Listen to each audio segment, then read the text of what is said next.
Good evening. This is Mayor James Douglas Stewart Jr.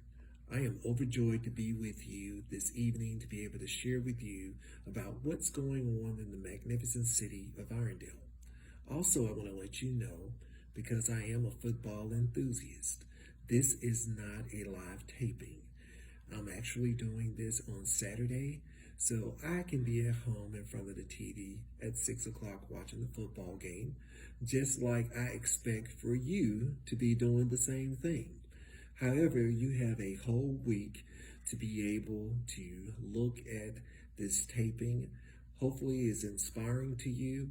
Hopefully, I can give you some information that you have not heard, and also to be able to clear up any questions that you may have heard, but the answers were kind of way out there in the woods. So I am here today to be able to give you that wonderful message, to be able to inform you about the great city of Irondale.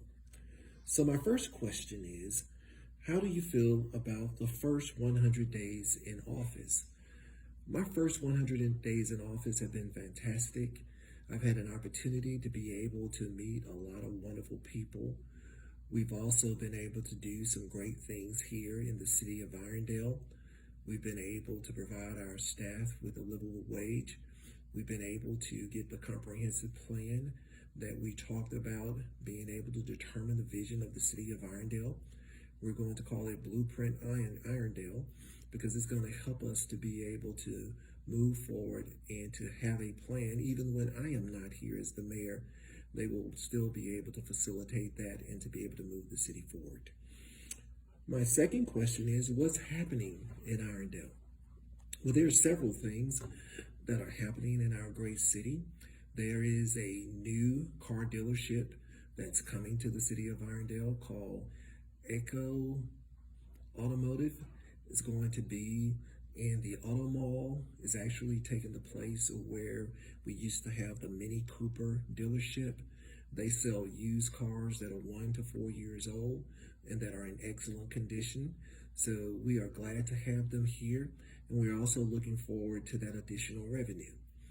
Price Hightower is beginning to build his new development called the Heights.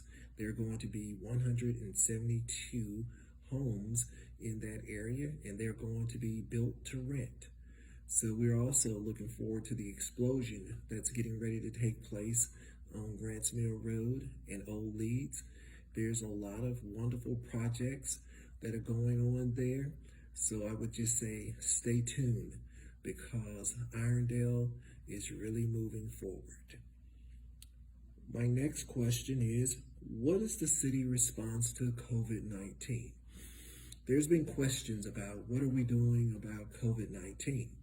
One of the reasons that we moved our council meetings to Shades Valley, because there were requests for individuals who wanted to attend the meetings to be able to be in a bigger venue. So that's why we provided Shades Valley as an alternative to be able to provide social distancing and to give people an opportunity who wanted to attend the meetings live to be there. However, for the next few meetings, we will be in City Hall, and we are working to be able to have some equipment that will allow us to be able to broadcast on the city website. We're actually working to make the city website the official voice for the city. So whatever information, news that you would like to get about what's going on in the city, we are working diligently to help our website to become the place for you to be able to get factual information. I'm always asked about, when is the grocery store coming? When is the grocery store coming? When is the grocery store coming?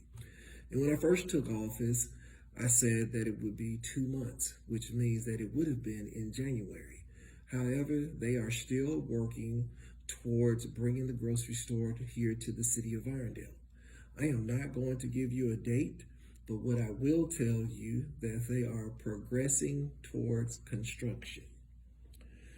Also, what about those video improvements that you're talking about doing at the city council meetings? Well, first of all, I want everybody to know that the city council meetings are designed for the council to be able to conduct the business of the city. We allow people to have an opportunity to be able to see the meetings because we want you to know exactly what's going on. However, we do not have to provide a mechanism for you to be able to call in during the meetings and to be able to ask questions. We do not even have to do that if they were live. But as a courtesy and wanted individuals to participate in the process, we try to provide that through Zoom. However, it is very cumbersome to have a conversation through Zoom, which is designed for an individual to give a presentation, maybe one individual, and to also have people asking them questions and to allow them to interact with each other.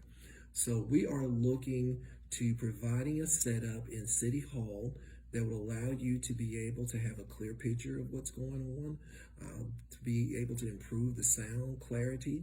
And also when we move off site, we're going to have the same type of equipment so that we will be able to broadcast from anywhere in the city of Irondale to let you know exactly what's going on. So you should see a resolution on the agenda that will help to be able to provide us with better equipment for our video telecast during this pandemic season.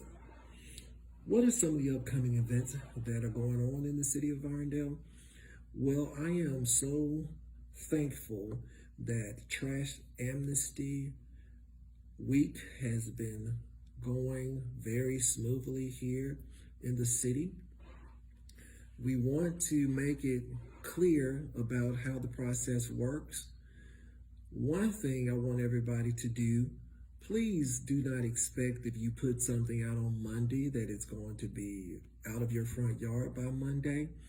But the intent of Trash Amnesty Week is to allow you to be able to put out those items, everything except hazardous items, and to have the Public Works Department to pick them up or try to pick them up before the end of the week. If they do not pick them up by Thursday, I assure you that by the following Thursday, those items should be removed from your yard. So we're going to continue to offer this. I don't know how often we're going to do it. I need to get with Frank Pennington, who is our Public Works Director, and we will set a schedule to be able to have at least 2 Trash Amnesty Weeks during the rest of the calendar year. So what are my 3 main initiatives for, I would say, the next 30 days? Well, the first initiative is to continue to work on redeveloping Grants Mill Station. I believe that it is very important that we upgrade that center. Although we have all of this other development that is around the center and is going to take place on Grants Mill, it will either be the first thing you see when you proceed up Grants Mill, or it will be the last thing that you see when you come down Grants Mill Road. So we want to make sure that we leave people with a good impression. So we don't just want to work on a certain part of the city and neglect the rest. We want to make sure that we take care of every area in the city of Irondale. So I am still working on the plan that I proposed when I ran for office to be able to redevelop Grants Mill Station. We also want to make sure that the roads are still a priority here. We had a pavement management plan that was adopted in 2017. We are looking with getting with the engineers to be able to revise that plan, to be able to update that plan, and to inform you how we're going to approach dealing with our roads in the city of Irondale for fiscal year 2021. We want to put aside $1.5 million to be able to do it. We already have funds that are earmarked that have come through the gas tax. We may have to put some additional funding with it, but we want to make sure that we begin to work on your roads and allow you to be able to see how beautiful your city can be with some freshly paved roads. And the last item I want to deal with is recycling. I know that recycling has been in the city of Irondale since 2012. I know how recycling got started in the city because I was on the city council when we adopted a resolution to see which district could recycle the most materials. And District 1 was the first one, which I was the counselor in District 1. And that's how we began the recycling process here in the city. In over 9 years, we still haven't changed the process. So I want to make sure that the city has a recycling program, not just a city that picks up recycling. So we're going to do a study, visit other municipalities, see how they are doing it, and see how we can bring that information back to the city of Irondale and to make sure that we have one of the better recycling programs in the state of Alabama. And finally, I just want to thank everybody for having the sensitivity to be able to listen to me talk while you should be watching the Super Bowl. If you have any questions about anything that I've shared in this message today, feel free to be able to email me. My email address is jstewart@thecityofirondale.al.gov, or you can give me a call at 205-951-1413. I just want to say to you that I am grateful to have the opportunity to be your mayor, and I'm going to do my best to make sure that I put Irondale first in every decision that I make. And also, we're going to be able to move this city forward. We're going to be one of the most exciting cities in the country. And I just want to thank you for coming in today or tonight and being able to listen to this message. May God bless the city of Irondale.